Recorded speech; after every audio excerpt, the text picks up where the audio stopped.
Саламатсыздар, биздин YouTube каналыбыздын көрүүчүлөрү. Азыркы учурда валютанын кескин түрдө алмашып жатканы көп адамды ойго салып жатса керек. Биз сиздерге бүгүн Бишкек шаарындагы валюта тууралуу тааныштырмакчыбыз.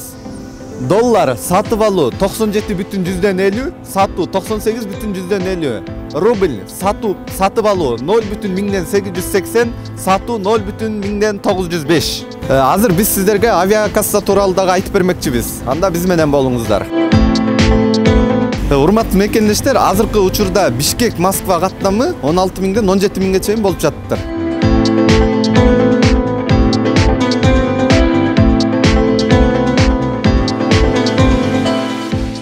Финанс кредиттик банктын валютасы сатып алуу доллар 97,150, сатуу 100,5. Рубль сатып алуу 0,850, сатуу 1,30.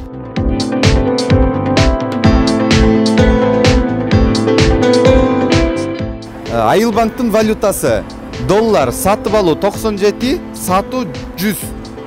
Рубль сатып алуу 0,850, сатуу 1,50.